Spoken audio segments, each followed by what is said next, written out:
하버드가 아니면 대학도 아니다라며 오만을 떨던 스위스 ETH 천재들이 한국 땅을 밟은 지 단 40분 만에 완전히 충격에 빠졌습니다. 전국민 평균 연봉 1억, 1인당 GDP 세계 2위, 노벨상 29개라는 자부심조차 아무런 의미가 없었습니다. 삼류 국가라 비웃던 한국에서 그들이 목격한 현실은 모든 상식을 산산조각 냈습니다. GDP도 명성도 노벨상도 설명하지 못하는 힘. 바로 그 힘 앞에서 스위스 천재들이 무릎을 꿇었습니다. 과연 그들을 굴복시킨 충격적인 진실은 무엇이었을까요? 충격적인 10일간의 현장, 지금 바로 시작합니다. 영상 시청 전 여러분의 구독과 좋아요, 알림 설정은 영상 제작에 큰 힘이 됩니다. 안녕하세요. 저는 아멜리아 푸스입니다. 17살 학생이죠. 저는 스위스 베른에 있는 한 성에서 살고 있었습니다. 네, 진짜 성입니다. 두꺼운 석벽으로 둘러싸여 있고 높은 창문 너머로는 알프스 산맥이 펼쳐지는 그런 성 말이에요. 저는 수학을 잘했습니다. 지난달에는 국제수학 올림피아드에서 금메달도 받았습니다. 숫자들은 제게 너무나 자연스러웠어요. 문제를 읽는 순간 머릿속에서 방정식이 저절로 풀리는 듯한 느낌이었죠. ETH 예비학교의 선생님들은 저를 지금까지 가르친 학생 중 가장 뛰어난 인재 중 한 명이라고 평가하셨습니다. 가까운 친구는 4명 있었습니다. 우리 모두 똑똑했고 스스로도 그걸 알고 있었죠. 클라우디아 루스는 16살이었지만 벌써 세계적인 과학 저널 네이처에 논문을 게재했습니다. 대부분의 교수들도 평생 한 번 기회 잡기 힘든 일을 고등학생 때 해낸 거죠. 그녀는 생물학을 전공하고 있었고 세포의 작동 원리를 마치 일상 이야기를 하듯 이해하기 쉽게 설명하곤 했습니다. 레오 슈미트는 저와 같은 17살이었는데 누구보다 정교한 로봇을 설계해냈습니다. 작년에는 국제 로봇 대회에서 우승도 했죠. 그의 로봇은 너무나 유연하게 움직여서 마치 생명체처럼 느껴졌습니다. 레오는 어떤 기계든 분해한 뒤 더 나은 형태로 재조립하는 능력이 있었습니다. 레나 마이어는 16살로 우리 중 가장 어렸습니다. 그러나 유럽 청년 경제 포럼에서 가장 어린 참가자로서 경제학 발표를 했을 만큼 탁월한 식견을 갖추고 있었죠. 그녀가 돈과 시장에 대해 설명할 때면 어른들도 조용히 귀를 기울였습니다. 웬만한 정치인들보다 국가 경제 구조를 더 명확히 이해하고 있었어요. 가장 나이가 많았던 친구는 18살의 알렉산더 호프만이었습니다. 그는 양자물리학을 독학으로 익힌 인물이었어요. 대부분의 사람들이 대학에서 몇 년간 배워도 어려워하는 개념들을 그는 자신의 방 안에서 책과 논문으로 독파했습니다. 원자의 작동 원리나 미래형 컴퓨터 구조에 대해 깊이 있는 설명을 할 수 있었죠. 우리는 늘 함께 어울리며 과학, 수학, 그리고 대학 진학에 대해 이야기했습니다. 모두 하버드 대학교, 도쿄 대학교, 옥스퍼드 대학교와 같은 세계 최고 수준의 대학에 진학하길 원했고, 우리는 그만한 실력을 갖추고 있다고 확신하고 있었습니다. 우리 학교는 우리에게 늘 최고가 되기를 기대했습니다. 선생님들은 다른 학생들과는 비교할 수 없을 정도로 어려운 문제들을 주셨고, 학교 복도를 지나갈 때면 후배 학생들이 경외의 눈빛으로 우리를 바라보곤 했어요. 우리는 각종 국제대회에서 학교를 대표했고 항상 우승했습니다. 스위스는 작은 나라지만 세계 최고의 시계를 만드는 나라입니다. 스위스 시계는 완벽하게 맞물린 톱니바퀴처럼 정밀하게 작동하죠. 모든 초침이 일정한 속도로 움직이고 어떤 오차도 허용하지 않습니다. 그런 스위스 사람들처럼 우리도 완벽함을 추구했습니다. 모든 일을 계획했고 성실하게 공부했으며 정해진 규칙을 철저히 따랐습니다. 그래서 우리는 언제나 원하는 결과를 얻어냈습니다. 저와 제 친구들은 그야말로 스위스 시계 같았어요. 정교하고 치밀했으며 실수를 모르는 사람들이었습니다. 모든 일이 예측 가능했고 준비되어 있었기에 어떤 상황도 당황하지 않았습니다. 시험을 보면 늘 만점을 받았고 대회에 나가면 당연히 메달을 목에 걸었으며 원하는 대학에 지원하면 합격할 거라는 확신도 있었죠. 제가 살던 성은 몇 세대에 걸쳐 우리 가족이 살아온 곳이었습니다. 견고한 석벽과 고요한 풍경 속에서 계절은 늘 똑같은 패턴을 반복했습니다. 겨울이면 산들이 눈으로 덮였고 여름이면 초원의 야생화가 피어났죠. 저는 그런 삶이 인생의 전형이라고 믿었습니다. 예측 가능하고 아름답고 안전한 것 말이에요. 그러던 어느 날 선생님들이 일본 도쿄 대학교를 방문하게 될 거라고 알려주셨습니다. 아시아 최고의 명문 중 하나인 도쿄 대학교에서 교수님들을 만나고 연구실을 둘러볼 계획이었죠. 혹시라도 일본 학생들과 프로젝트를 진행할 기회가 생긴다면 더욱 좋을 것 같았어요. 세계 최고의 수학자들이 모여 있는 곳이니 기대가 컸습니다. 우리는 모든 것을 철저히 준비했습니다. 일본어 회화를 연습했고 도쿄 대학교의 역사도 공부했으며 우리가 얼마나 우수한 학생인지 보여줄 프레젠테이션도 만들었습니다. 전문적인 인상을 주기 위해 새 옷도 준비했어요. 스위스 학생이란 이런 것이다를 보여줄 자신이 있었죠. 그런데 계획에 없던 변화가 생겼습니다. 어느 날 교장 선생님이 우리를 사무실로 부르셨습니다. 표정이 무척 진지했어요. 평소엔 우리를 보면 항상 웃으셨던 분인데 이번엔 달랐습니다. 선생님이 조심스럽게 말씀하셨습니다. 얘들아, 여행 계획에 변경이 생겼어. 우리는 서로를 바라봤습니다. 스위스 사람들은 예측할 수 없는 상황을 좋아하지 않거든요. 도쿄 대학교 대신 한국으로 교육 여행을 가게 될 거야.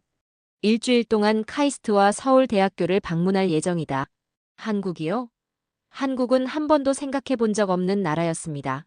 중국과 일본 사이에 있는 나라라는 것, 전자제품이나 자동차를 만든다는 것 외엔 별다른 정보가 없었죠.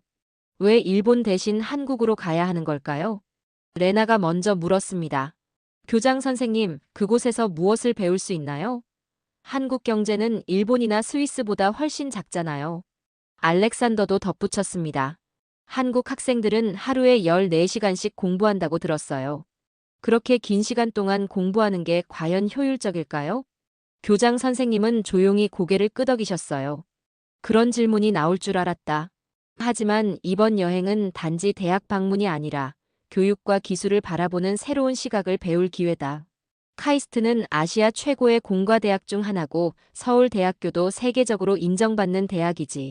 유럽에서는 접하기 힘든 방식들을 경험하게 될 거야. 우리는 교장실을 나와 평소 공부하던 방으로 향했습니다. 모두 말없이 앉아 있었습니다. 우리의 치밀한 계획에 처음으로 균열이 생긴 순간이었죠.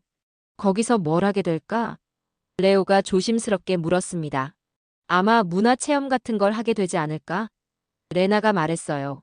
김치 만드는 법이나 전통 무용을 배우는 식으로 말이야. 그래도 일주일뿐이야, 클라우디아가 덧붙였습니다. 그 후에는 다시 본격적으로 대학 입시에 집중하면 되니까.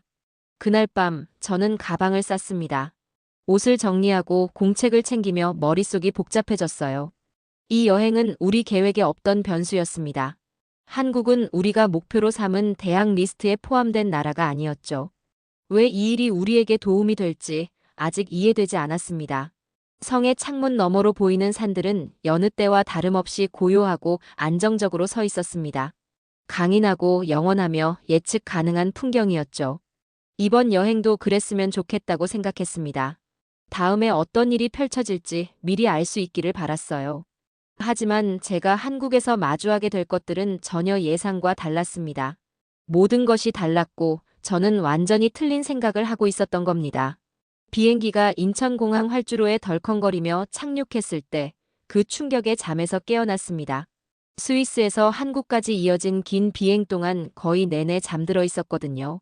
작은 창문 너머로 회색빛 공항 건물이 보였습니다. 세계 어느 공항에서나 볼 수 있는 익숙한 풍경이었고 특별한 느낌은 없었죠. 이 여행이 특별할 것이라는 예감은 아직 들지 않았습니다. 비행기에서 내려 출입국 심사대로 향하는 표지판을 따라 걸었습니다. 공항은 한국어를 사용하는 사람들로 붐볐고 그 사이로 영어와 중국어, 그리고 제가 알지 못하는 언어들이 흘러나왔습니다. 표지판에는 그림처럼 보이는 한국어가 적혀 있었고 그 아래에는 영어 번역이 함께 있었죠. 전체적으로 깔끔하고 잘 정돈된 공간이라는 인상을 받았습니다. 클라우디아가 제 옆에서 무거운 걸음을 옮기고 있었습니다. 긴 비행으로 피곤해 보였고 작은 배낭을 맸으며 손목에는 그녀가 늘 착용하는 빈티지 롤렉스 시계가 있었습니다. 그 시계는 클라우디아에게 매우 특별한 의미가 있는 물건이었어요. 돌아가신 할아버지께서 물려주신 유품이자 절대 벗지 않는 물건이었죠. 시계의 가치는 약 15만 스위스 프랑, 한국 돈으로는 약 2억 2천만 원에 달했습니다. 대부분의 사람들은 평생 직접 보기 어려운 금액이었죠. 출입국 심사는 순조롭게 진행됐습니다. 한국 관리들은 정중했고 영어 실력도 뛰어났습니다. 어떤 분은 우리 여권을 보고 독일어로도 간단한 인사를 건네셨죠. 자동화 시스템은 스위스보다도 빠르게 작동했으며 전체 절차가 부드럽고 효율적으로 이루어졌습니다. 수화물을 찾고 출구 쪽으로 향하던 중 예상치 못한 일이 일어났습니다. 바로 첫 번째 충격이었죠. 클라우디아가 갑자기 걸음을 멈췄고 그녀의 얼굴이 하얗게 질려 있었습니다. 손목을 내려다보던 그녀는 급히 주위를 둘러보기 시작했습니다. 내 시계, 그녀가 작게 말했습니다. 할아버지 시계가 사라졌어. 우리 모두 발걸음을 멈췄습니다. 클라우디아의 손목에서 시계가 사라진 그 빈 공간은 어색하고 불안하게 느껴졌습니다. 그녀는 평소 잠잘 때조차 그 시계를 벗지 않았기 때문입니다. 마지막으로 본 게 언제였어? 레오가 조심스럽게 물었습니다. 비행기 안에서는 분명 차고 있었어. 클라우디아가 대답했습니다. 점점 더 당황한 목소리로 말을 이었어요. 착륙할 때 시간을 확인한 기억이 나. 그런데 비행기에서 내린 직후에 화장실에 들렀거든. 우리는 모두 상황을 직감했습니다. 손을 씻기 위해 시계를 벗어 세면대 옆에 두고 그대로 두고 나온 것이었습니다. 스위스였다면 누군가 분실물 센터에 전달했을지도 모르겠지만 여기는 한국. 시계의 가치를 아는 사람들이 그것을 어떻게 대할지는 알 수 없었어요. 외국에서 잃어버리기엔 너무 큰 금액이야. 알렉산더가 말했습니다. 레나 역시 걱정스러운 표정이었죠. 화장실로 돌아가서 찾아보자. 우리는 화장실 쪽으로 다시 발걸음을 옮겼습니다. 클라우디아는 당장이라도 눈물을 흘릴 것 같았어요. 단순히 값비싼 물건이 아니라 그것은 할아버지가 평생 착용하시던 유일한 유산이었으니까요. 하지만 우리가 화장실에 도착하기도 전에 등 뒤에서 누군가 급히 뛰어오는 소리가 들렸습니다. 파란색 유니폼을 입은 여성 청소 직원이 숨을 헐떡이며 다가오고 있었고 그녀의 손에는 무언가가 들려 있었습니다. 클라우디아의 롤렉스 시계였습니다. 그녀는 우리 앞에 멈춰 서서 시계를 내밀었고 숨을 고르면서도 미소를 짓고 있었습니다. 한국식 억양이 섞인 영어로 조심스럽게 말을 건넸습니다. 실례합니다. 혹시 이 시계를 잃어버리셨나요? 클라우디아의 눈이 커졌습니다. 시계를 보고 그녀를 보고 다시 시계를 바라보았죠. 네, 제 거예요. 그런데 어떻게 제 시계라는 걸 아셨어요? 그 여성의 명찰에는 이서윤이라고 적혀 있었습니다. 그녀는 여전히 미소를 지으며 말했습니다. 화장실 앞을 지나가시는 걸 봤어요. 불안해 보이시더라고요. 이후 세면대에서 이 시계를 발견하고 혹시 그분이 찾고 계신 게 아닐까 생각했어요. 클라우디아는 떨리는 손으로 시계를 받아들었습니다. 이 시계는 정말 비싼 거예요. 한국 돈으로 약 2억 2천만 원이에요. 이서윤 씨는 잠시 놀란 듯 했지만 표정은 변하지 않았습니다. 큰 돈이네요. 그런데 얼마인지보다 당신 것이니까 당연히 찾아서 돌려드려야죠. 알렉산더는 믿기지 않는다는 표정이었습니다. 그냥 돌려주시겠다고요? 보상은 필요 없으세요? 그녀는 조금 당황한 듯 고개를 저었습니다. 왜 보상을 원하겠어요? 이건 제 것이 아니잖아요. 주인을 찾아드리는 건 당연한 일이죠. 그녀는 정직함과 타인을 배려하는 것이 한국 사회의 기본적인 가치라고 설명해 주었습니다. 남의 물건은 남의 거예요. 그게 당연한 거죠. 우리는 할 말을 잃었습니다. 스위스도 정직한 사회라고 자부하지만 이 정도의 물건을 잃어버렸다면 절차가 복잡했을 겁니다. 경찰 신고, 서류 처리, 보상 문제 등 많은 절차가 있었겠죠. 하지만 이 여성은 그 모든 걸 거치지 않고 당연한 듯 시계를 돌려주었습니다. 잠시 후 정장을 입은 한국 남성이 우리에게 다가왔습니다. 멀리서 상황을 지켜보고 있었던 것 같았죠. 명찰에는 김민호라고 적혀 있었고 이번 일정 동안 우리 가이드를 맡은 분이었습니다. 한국에 오신 걸 환영합니다. 그는 완벽한 독일어로 인사했습니다. 벌써 한국의 정직함을 경험하셨군요. 김민호 씨는 인천공항의 분실물 반환율이 무려 85%에 달한다고 설명해 주었습니다. 그리고 이 공항은 17년 연속 세계 최고의 고객 서비스 공항으로 선정되었다고 했습니다. 정직은 최선의 정책입니다. 그가 말했습니다. 이것이 우리가 믿는 가치예요. 공항 출구로 걸어가며 우리는 조금 전에 이를 곱씹었습니다. 스위스 사회도 정직을 중요하게 생각하지만 지금 경험한 일은 특별했습니다. 거액의 시계를 아무 대가 없이 전혀 특별하지 않은 일인 것처럼 돌려주는 모습은 인상적이었죠. 김민호 씨는 우리를 서울 도심의 호텔로 안내했습니다. 차창 밖으로 펼쳐지는 풍경은 눈부셨습니다. 높은 빌딩들과 질서 있는 도로, 깔끔한 거리 풍경이 인상적이었어요. 도심 곳곳에는 한글 간판이 걸려 있었지만 많은 곳에 영어 표기도 함께 있었습니다. 이번 주는 놀라운 일들로 가득할 거예요. 김민호 씨가 버스 앞에서 말했습니다. 한국은 작지만 큰 꿈을 가진 나라예요. 그리고 그 꿈을 실현하기 위해 누구보다 열심히 일하고 있어요. 그의 말이 인상 깊게 다가왔습니다. 특히 이서윤 씨의 미소와 함께 떠올랐죠. 어쩌면 이번 여행은 단순한 견학이 아닐지도 모르겠다는 생각이 들기 시작했습니다. 그러나 여전히 스위스가 더 우수하다고 생각하고 있었습니다. 더 나은 대학, 더 발달한 기술, 더 체계적인 시스템. 한국이 정직하다는 것만으로는 우리에게 가르침을 줄 수 있다고 믿기 어려웠죠. 하지만 이 믿음 역시 틀린 생각이었습니다. 얼마나 큰 오해였는지는 나중에야 깨닫게 됐습니다. 호텔은 현대적인 고층 건물이었고 로비는 대리석 바닥과 유리벽으로 장식되어 있었습니다. 객실에서는 서울의 야경이 한눈에 내려다 보였고 침대는 안락했으며 모든 것이 깔끔하고 정돈돼 있었습니다. 호텔 직원들도 영어가 능숙했고 매우 친절했습니다. 그날 밤 침대에 누워 창밖을 바라봤습니다. 늦은 시간이었지만 도시는 여전히 밝고 활기찼습니다.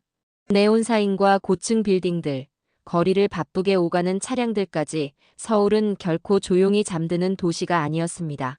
내일부터는 본격적인 교육 방문이 시작될 예정이었습니다. 한국의 대학들을 둘러보고 한국 학생들과 만나게 될 것입니다.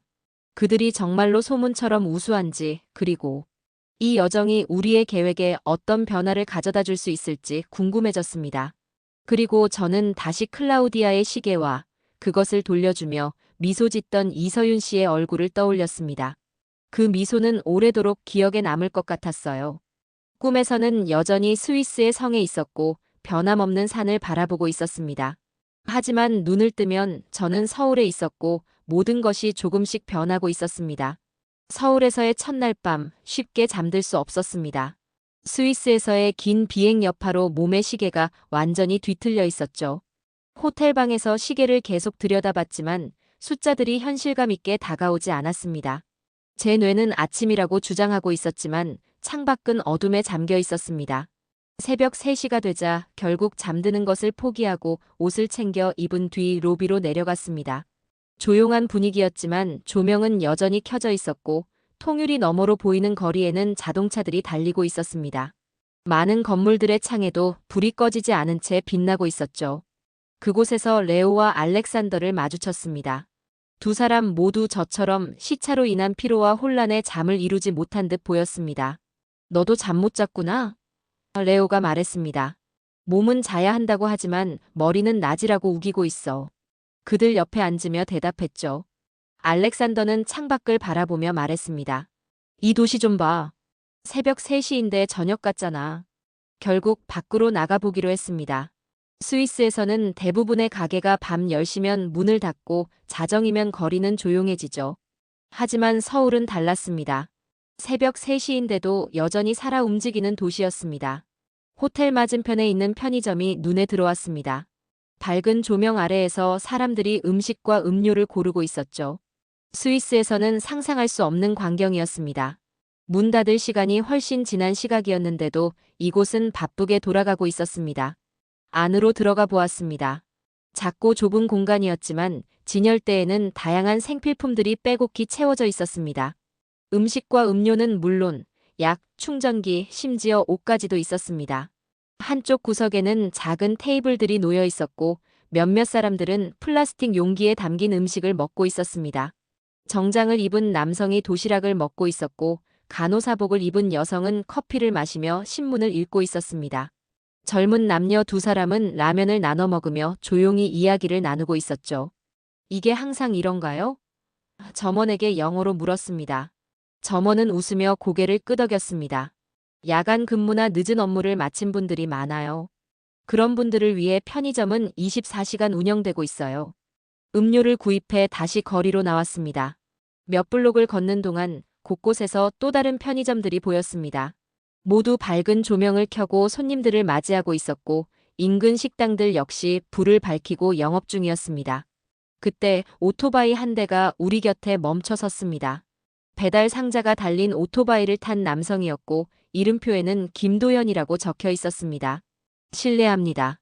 알렉산더가 영어로 말을 걸었습니다. 이렇게 늦게도 배달을 하시나요? 김도연 씨는 미소 지으며 대답했습니다. 새벽 배달입니다. 아침 7시 전에 모든 배달을 마쳐야 하거든요. 밤에 주문한 음식을 아침 전에 받아보길 원하는 분들이 많아요. 그는 서울에서 많은 이들이 밤늦게까지 일하거나 공부한다고 설명했습니다. 어떤 사람은 야간 근무를, 어떤 사람은 새벽 공부를, 또 어떤 사람은 이른 출근을 준비하고 있었죠. 그들을 위해 배달 기사들은 밤을 지새우며 일하고 있었습니다. 이 도시는 절대 멈추지 않아요. 그는 다음 목적지를 향해 출발하며 말했습니다. 조금 더 걸어가다 문이 열려있는 커피숍을 발견했습니다. 새벽 4시가 다 되어가는 시각이었지만 내부에는 20명이 넘는 사람들이 있었습니다. 대부분 대학생으로 보였고 테이블마다 노트북과 책이 펼쳐져 있었습니다. 혼자 집중하는 이들도 있었고 소그룹으로 대화를 나누는 모습도 보였죠. 우리도 빈자리에 앉아 커피를 주문했습니다. 옆 테이블에 앉은 2명의 학생은 양자 컴퓨터에 대해 진지한 논의를 하고 있었고 냅킨 위에 복잡한 도표를 그리고 있었습니다. 큐비트의 안정성에 대해 토론하고 있었죠. 알렉산더와 저는 물리학에 익숙했기 때문에 그들의 대화를 어느 정도 이해할 수 있었습니다. 대학원 수준의 주제를 마치 일상 대화처럼 주고받고 있는 이들의 모습은 놀라웠습니다. 회색 머리를 한 커피숍 사장님이 음료를 가져다 주며 우리를 바라보았습니다. 외국에서 오셨나요? 그분이 유창한 영어로 물었습니다. 스위스에서 왔어요. 교육 프로그램으로 방문 중입니다. 레오가 대답했습니다. 사장님은 고개를 끄덕이며 말했습니다. 저 2학생은 매일 이 시간에 옵니다. 서울대학교에서 양자물리학을 전공하는 친구들이죠. 왜 이렇게 늦게까지 공부하나요? 제가 물었습니다. 사장님의 표정이 조금 진지해졌습니다. 한국의 교육은 조금 달라요. 이 나라에서 진짜 공부는 새벽에 이루어집니다. 절박함과 도전 정신이 빛나는 시간이에요. 그는 많은 학생들이 이른 새벽에 집중력을 높이기 위해 공부하며 잠과 편안함을 희생하면서까지 배우고자 한다고 설명했습니다. 한국에선 새벽이란 진짜로 성공하고 싶은 사람들의 시간이라고 하죠. 커피를 마신 후 도심 깊숙이 걸어갔습니다. 새벽 4시 불이 환하게 켜진 고층 건물들이 보였습니다. 모두 학원이었습니다. 학생들이 정규 수업 이후 추가적인 교육을 받기 위해 모이는 곳들이었죠. 몇몇 창문 너머로 수업 중인 교실들이 보였습니다. 대부분 고등학생처럼 보였지만 대학생으로 보이는 이들도 있었습니다. 이 시각에 공부하고 있다는 사실 자체가 놀라웠습니다. 한 건물에는 새벽 수학 집중반이라는 현수막이 걸려 있었고 창문 너머로는 수십 명의 학생들이 문제를 풀고 있었습니다. 선생님은 화이트보드에 복잡한 수식을 적고 있었고 한 학생이 칠판 앞으로 나가 증명을 시작했습니다. 저 문제들 국제 수학 올림피아드 수준인데. 알렉산더가 창문을 바라보며 말했습니다. 우리는 이 학생이 문제를 푸는데 시간이 걸릴 거라 생각했지만 그는 불과 5분 만에 깔끔하고 정확한 해답을 제시했습니다. 교실 안의 학생들도 그것을 당연하다는 듯 받아들이고 있었죠. 어떻게 저렇게 빠르지? 레오가 속삭였습니다. 잠시 더 지켜보는 동안 학생들은 번갈아가며 칠판에 나가 복잡한 문제들을 빠르게 풀어냈습니다. 이들은 대학생이 아니었습니다. 우리와 비슷한 나이의 고등학생들이었지만 우리가 대학 수준에서 다루는 문제를 능숙하게 해결하고 있었습니다. 호텔로 돌아가자. 제가 말했습니다. 관광객처럼 돌아다니는 우리가 이 학생들과 같은 공간에 있다는 것이 조금 불편하게 느껴졌기 때문입니다. 호텔로 돌아가는 길에 우리는 계속해서 이 도시에 대해 생각했습니다. 서울은 단순히 잠들지 않는 도시가 아니었습니다. 이곳 사람들은 밤에도 새벽에도 각자의 자리에서 움직이고 있었습니다. 배달 기사들은 새벽 4시에도 바쁘게 일했고 학생들은 수면을 포기하고 수학과 과학에 몰두하고 있었으며 커피숍은 학문적 열정으로 가득 차 있었습니다. 스위스에서는 균형을 중시합니다. 열심히 일하지만 그만큼의 휴식도 중요하게 여기죠. 그게 현명한 삶이라고 믿고 있었습니다. 그러나 서울의 균형은 전혀 다른 방식으로 이루어지고 있었습니다. 이들은 우리가 상상하지 못한 수준의 노력을 당연하게 받아들이고 있었죠. 호텔에 도착하자 해가 뜨기 시작했습니다. 로비는 여전히 조용했지만 거리에는 이미 출근 준비를 하는 사람들과 등교하는 학생들이 움직이고 있었습니다. 잠시라도 눈을 붙이기 위해 방으로 올라갔지만 머릿속은 복잡했습니다. 커피숍에서 양자 컴퓨터를 토론하던 학생들, 수학 문제를 5분 만에 푼 고등학생들, 그리고 그들이 포기한 잠이 자꾸만 떠올랐습니다. 스위스의 교육은 자랑스러웠고 우리 역시 그 안에서 최고였습니다. 그러나 우리는 일정한 시간에 공부하고 적절한 시간에 쉬는 것을 원칙으로 삼았죠. 잠을 희생하는 것은 건강하지 않은 방식이라 여겼습니다. 그런데 서울에서 만난 이 학생들은 다른 선택을 하고 있었습니다. 스스로를 더 깊이 밀어붙이며 꿈을 위해 안락함을 내려놓고 있었습니다. 그리고 그 방식이 적어도 그들의 성과만 본다면 충분히 효과적이라는 사실을 눈으로 확인하게 됐습니다. 우리 방식이 정말 최선인지 의문이 들기 시작했습니다. 절박함과 도전 정신이 편안함보다 더 큰 힘을 만들어낼 수도 있다는 생각이 들었죠. 하지만 그 생각을 완전히 받아들일 준비는 아직 되지 않았습니다. 아직은 여행의 시작이었고 다음 일정인 카이스트 방문이 남아 있었습니다. 실제 한국의 교육 현장을 직접 보게 된다면 더 명확한 결론을 내릴 수 있을지도 모르겠습니다.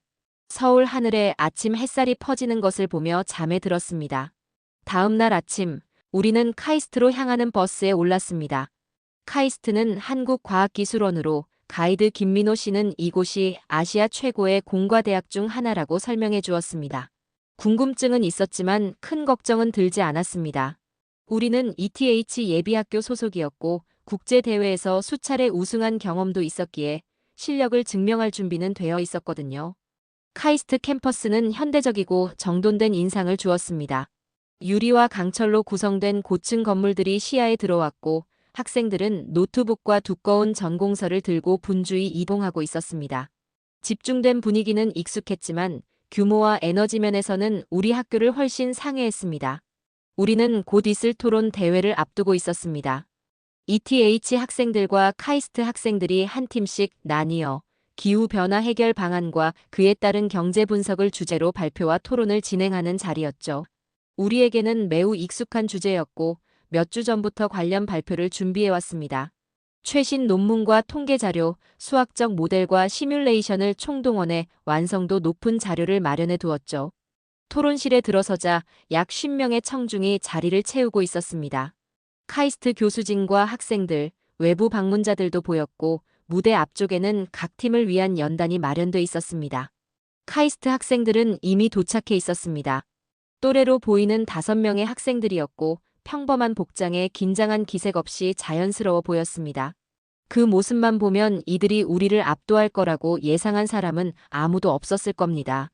우리가 먼저 발표를 시작했습니다. 레오가 기후변화 모델링 데이터를 소개하며 발표를 열었습니다. 탄소 배출량과 에너지 효율성에 관한 그래프는 전문적이고 시각적으로도 인상적이었습니다. 레나는 다양한 환경 정책의 비용과 편익을 분석하며 경제적 시나리오를 제시했고 알렉산더는 재생에너지 인프라에 대한 공학적 모델을 설명했습니다. 클라우디아는 유전자 변형 식물을 활용한 생물학적 해결책을 소개했고 마지막으로 저는 최적화 이론 기반의 수학적 모델을 통해 환경 정책의 효율성을 설명했습니다. 발표를 마친 후 청중들은 정중한 박수로 반응했고 우리는 만족스러운 기분으로 무대를 내려왔습니다. 과학적 근거와 논리, 기술적 완성도에서 부족함이 없었기에 ETH의 저력을 보여줬다고 생각했습니다. 그러나 그 다음 카이스트 팀의 반응은 우리의 자부심을 정면으로 흔들어 놓았습니다. 첫 번째 학생이 일어나 이렇게 말했습니다. 좋은 발표 감사합니다. 몇 가지 질문과 의견을 드리겠습니다. 그리고 이어진 말들은 마치 정교하게 조율된 시계가 하나씩 조용히 무너지는 소리와 같았습니다. 첫째, 그는 말했습니다. 제시하신 기후 모델은 스위스와 같은 고소득 국가에만 적합합니다. 세계 대부분의 국가는 제한된 해결책을 감당할 수 없습니다. 개발도상국의 현실이 반영되어 있지 않아요. 두 번째 학생은 기술적 오류를 지적했습니다. 재생에너지 시스템에서 사용하신 효율성 변수 0.85는 실제 적용에는 부적절합니다. 해당 조건에서는 0.72가 보다 정확한 개수입니다. 이 하나의 수치 오류로 인해 모델 전체의 결론이 달라지게 됩니다. 세 번째 학생은 노트북을 연결해 새로운 계산 결과를 대형 화면에 띄웠습니다. 그 데이터는 우리의 분석이 단순히 부정확한 것이 아니라 구조적으로 잘못됐다는 것을 증명했습니다. 네 번째 학생은 바이오마이닝이라는 개념을 소개했습니다. 미생물을 활용해 오염물질을 정화하고 동시에 유용한 자원을 추출하는 방식이었습니다. 그의 설명은 혁신적이면서도 실용적이었고 우리의 생물학 발표가 지나치게 보수적이고 전통적이었다는 것을 드러냈습니다. 마지막 학생은 아시아 주요 국가들의 경제 데이터를 기반으로 한 정밀한 분석을 제시했습니다. 우리의 경제 모델이 현실 세계가 아닌 교과서에서 나온 듯한 인상을 주는 것과 달리 그는 정책, 제조업, 지역 특성까지 반영된 구체적이고 실제적인 정보를 가지고 있었습니다. 그러나 우리를 가장 당황하게 만든 것은 그들의 내용이 아니라 그 내용을 전달하는 방식이었습니다. 그들은 완벽한 영어로 논리적이고 창의적인 언어로 모든 것을 설명했습니다. 분석은 깊었고 말투는 여유로웠으며 무엇보다 전혀 힘들어 보이지 않았습니다. 그중 한 학생이 이렇게 말했을 때 마음속 깊이 충격이 스며들었습니다.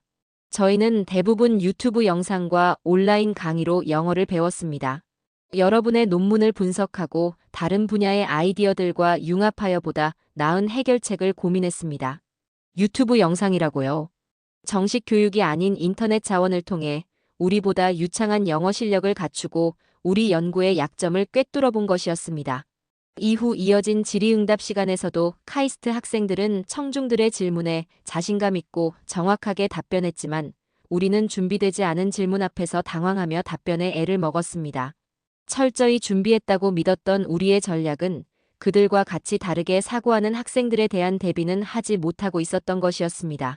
쉬는 시간 동안 카이스트 학생들이 한국어로 대화를 나누다가 자연스럽게 영어로 그리고 또 다른 언어들로 대화를 이어가는 것을 들었습니다.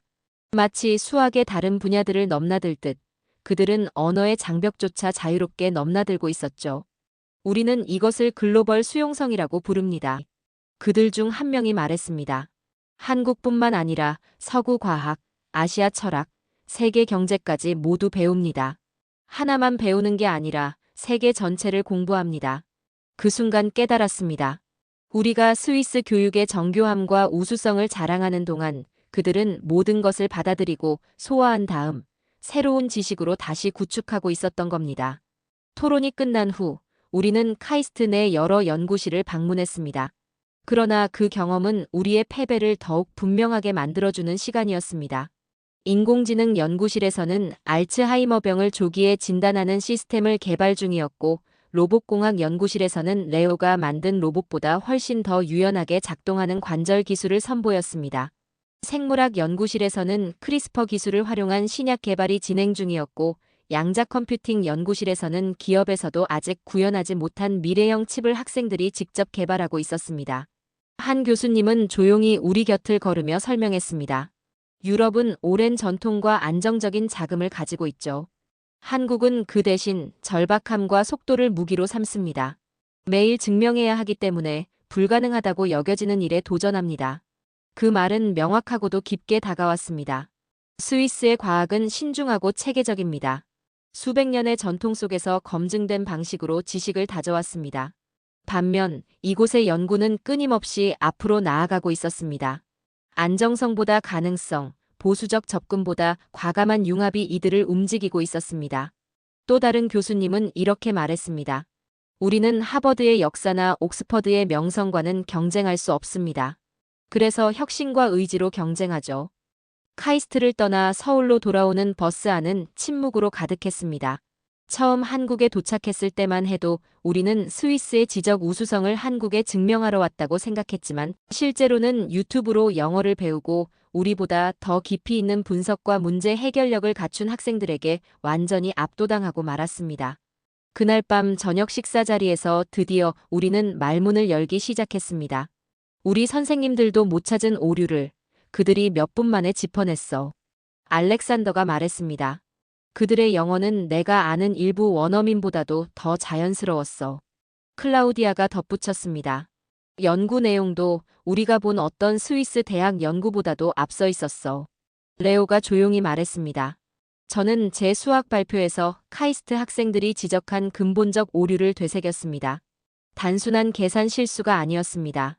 분석 전체의 기반을 흔드는 치명적인 결함이었죠.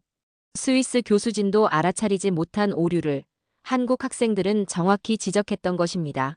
그리고 점점 더 분명해졌습니다.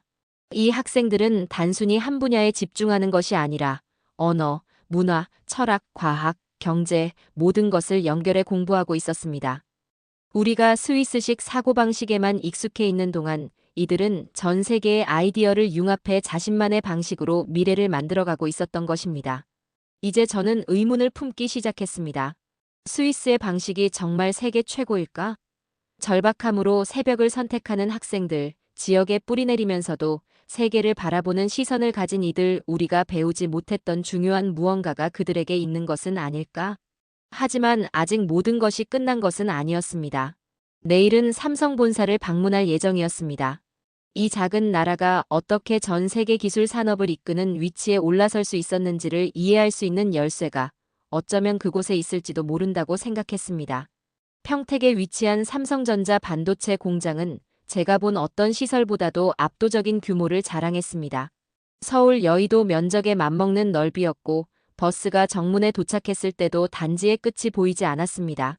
유리와 강철로 구성된 이 첨단 단지는 마치 자체적인 도시처럼 지평선 너머까지 뻗어 있었습니다. 시설 내부에 들어서자 그 규모가 더욱 실감났습니다. 담당 엔지니어는 매일 10만 개의 실리콘 웨이퍼가 생산된다고 설명했습니다. 이 웨이퍼들은 세계 각국의 휴대폰과 컴퓨터에 들어갈 핵심 부품이 될 예정이었고, 특히 3나노미터 공정은 현재 지구상에서도 소수의 기업만이 구현 가능한 최첨단 기술이라 했습니다. 박수현이라는 엔지니어가 공장을 안내해 주었습니다. 그는 머리부터 발끝까지 방진복을 착용하고 있었고, 우리 역시 오염을 방지하기 위해 동일한 복장을 입어야 했습니다. 스위스 시계는 아름답습니다. 박수현 씨는 반도체 생산 라인을 지나며 조용히 말했습니다. 하지만 우리가 만드는 반도체는 미래를 설계합니다. 이곳에서 만들어지는 칩 하나하나가 전 세계 사람들의 삶과 일의 방식을 바꾸게 될 겁니다. 그는 삼성이 매년 20조 원을 연구 개발에 투자하고 있다고도 했습니다. 이는 일부 국가의 연간 예산을 능가하는 수준이었고, 그 재원은 인간의 눈으로는 보이지도 않는 미세 세계를 다루는 기술 개발에 쓰이고 있었습니다. 순간 집에 계신 할아버지의 스위스 시계 컬렉션이 떠올랐습니다. 기계공학의 정수로 꼽히는 그 시계들은 수세기 동안 계승된 장인 정신으로 만들어졌습니다. 하지만 이 한국의 공장에서는 로봇이 스스로 학습하고 판단하는 컴퓨터의 두뇌를 설계하고 있었습니다. 다음 날에는 대원 외국어 고등학교를 방문했습니다. 우리와 비슷한 또래의 한국 고등학생들이 공부하는 공간이었고, 그들의 일상을 체험하기 위해 우리는 새벽 5시에 학교에 도착했습니다. 그 시각에도 교정은 이미 학생들로 가득 차 있었습니다. 한 교실에서는 국제경제를 주제로 영어 토론이 진행 중이었고, 다른 교실에서는 대학 수준의 미적분 문제를 풀이하고 있었습니다. 복도 끝에서는 학생들이 고전 철학자들의 명언을 인용하며 논의를 이어가고 있었습니다. 한 학생에게 왜 하루 17시간씩 공부하는지를 물었습니다. 그는 조용히 이렇게 말했습니다. 절박함 때문이에요. 한국은 천연자원이 거의 없는 작은 나라예요. 우리에게 있는 건 정신과 의지뿐입니다. 절박함이 없다면 우리는 세계와 경쟁할 수 없어요. 며칠 전 새벽 학원에서 마주한 그 눈빛과 똑같았습니다. 하지만 이제는 이해할 수 있었습니다. 이들의 노력은 단순히 좋은 성적이나 대회를 위한 것이 아니었습니다. 그것은 작은 나라가 큰 나라와 어깨를 나란히 하기 위한 생존 전략이었습니다. 이후 우리는 천안함 기념관을 방문했습니다. 한국 전쟁과 함께 2010년 북한의 어뢰 공격으로 침몰된 천안함 사건에 대해 설명을 들었습니다.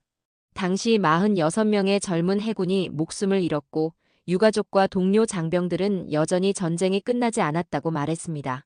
남과 북은 여전히 분단된 채 무장한 병력과 긴장이 가득한 군사 경계선을 사이에 두고 대치하고 있었습니다. 우리가 매일 평범한 삶을 사는 것 자체가 저항입니다. 한 유가족이 말씀하셨습니다. 공부하고 일하고 나라를 발전시키는 것.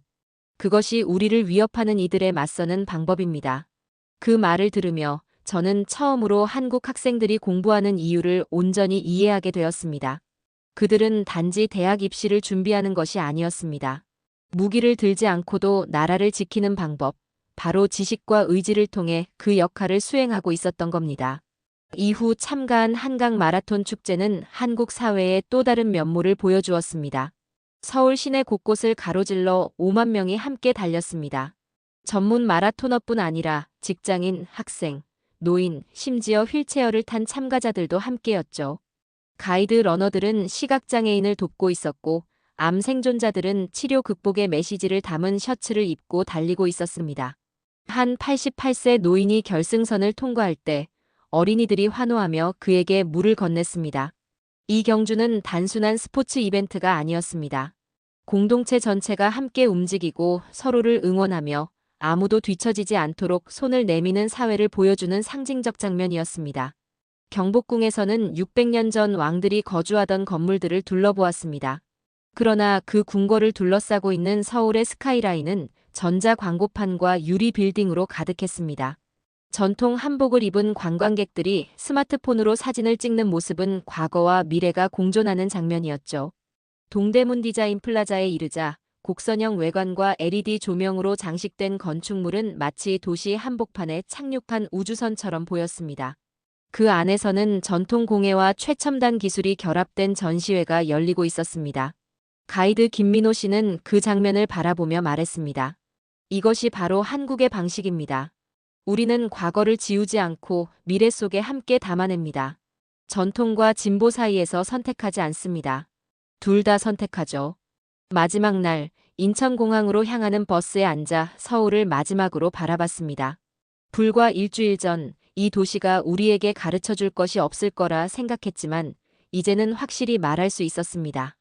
여기서 배운 것들은 몇 달 동안 교실에서 배운 내용보다 더 많았고, 더 깊이 남았습니다. 탑승 전에 김민호 씨는 우리 각자에게 선물을 건넸습니다.